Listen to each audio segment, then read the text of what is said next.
it's not that often that I get the opportunity to do some recording for the vlog when the sun is still out. But yeah, we get to enjoy a nice, beautiful sunset here in the Lavender Beds as we get to feature another week of the Tales of Eorzea vlog here on Final Fantasy XIV's Exodus server. So with that in mind, greetings, people of the world! Matthew back with you here in Aurora Autism for another edition of the Tales of Eorzea vlog. Glad you could join us for another edition of it, and so it's certainly been an interesting week, to say the least. A lot of us, of course, are getting ready for the launch of the new patch 3.3, which will be going up on Tuesday, and so a lot of us will be looking forward to that, and so I know I am as well, and I know you are too. So, as far as things around here are concerned, as far as membership is concerned, we're pretty much where we were out this time a week ago. We did gain a new member, but we also lost someone who recently joined our free company. And in addition to that, the reason why you probably thought, if you saw my Day in the Life webcast with Corinne and Tales of Eorzea, then when I had the opportunity to take one of our newer members through a run through the area, I called them out on the fact that they had forgot to keep Estenian alive at the final boss round, and as a result we wiped. And so I had to point that out, like, you forgot to keep Estenian alive, because that's important to ensuring our survival. And so after that fight was over, not only did this member leave the dungeon right away, but they also promptly quit our free company. And so in that respect, I can understand why they would feel that way, because we want to try and promote and encourage a strong and positive free company experience. And I guess if someone feels like they get called out and they don't take that as being a positive, then it's completely understandable that they would not want to stay in a free company where they feel like we do not promise what we deliver, which is understandable. But in the time that that person was here, they are also expressing concern about wanting to ask for help with having materia added to their gear. And it's something that we, as a free company, have never really done ourselves, because all of our focus is on building up our characters to do the various dungeons and to level them up so that they can serve in any capacity where needed. So if a member comes and asks for help in the dungeons, like, hey, can you help me out? Then any one of us, if we're on, can be able to say, yeah, we'd be more than willing to come and help you out, because it'll be an opportunity to assist them in whatever capacity is required. So, as a result of that, we never really have focused, not many of our members do that much of a focus on crafting. However, we have had the opportunity to get, I mentioned that we have had materials before to use for building an airship, and a couple of our members have actually started to take an interest in that. Specifically, Tiger Ryuji, who I've mentioned on the vlog before, as well as my second-in-command, Sully Wally, has also expressed interest and has started to build up some parts. In fact, let me show you. Let me go to the company workshop and let me show you what I'm talking about.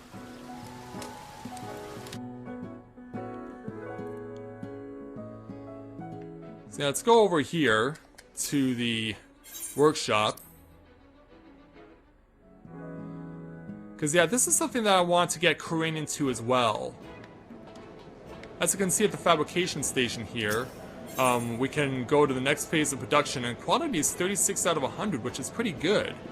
So, yeah, we've been doing a really good job, actually, of getting up the content quality of what we're making to be very good. And members like Taiga and Sully have been doing really well in taking the resources that we've gotten for them, and they've been making good use of them. So I'm very happy with where things are going with that, and hopefully before too long we will have a fully functioning airship.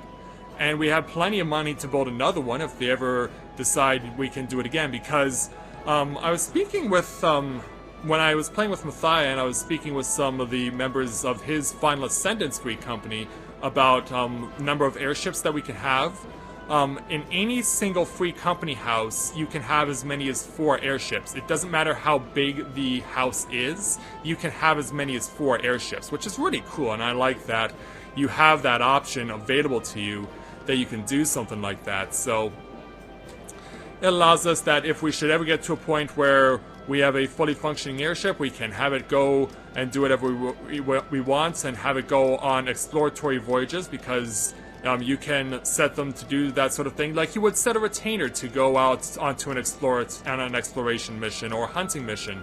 You can have an airship do the same thing. And then, of course, you can also have opportunities to go take on a place that is only accessible by those who have access to an airship, which is the Diadem, which is a wilderness area that is used for the purposes of trying to get a whole bunch of rewards that can then be exchanged for various goods. So for Corinne, I'm hoping to get her up to the point where she can be not only assistance on being an airship pilot, or not an airship pilot, but an airship maker, but also being able to help out with anyone who needs materia added to their gear. So I've gotten her started on building her up on her Weaver. She's up to level 35 on that, and so I'm hoping to get her to level 50 on everything before too long, so that I can really be able to get our Free Company really taking off, so that if we ever if we ever have this situation like we did with this member of our Free Company who left, then hopefully I'll be able to have someone like Corinne get their crafting levels high enough so that an issue like this never happens again, where if someone asks, can you do materia melding for me, and no one is available to do it, then that serves as a discouragement for staying in the Free Company rather than an encouragement. But if we can be able to get things like this airship going, then I think we'll definitely be on the right track for helping to welcome in a whole bunch of more members who will be expecting to have that sort of thing available, because it is something that people in the game do actually offer.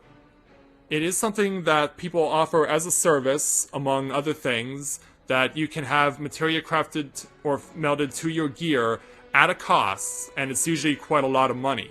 But I think that if we can get some of our members like myself, also like Taiga and Sully, and also Azuma has already gotten into leatherworking. He's actually gotten up to level 51 as a level worker, which is really awesome.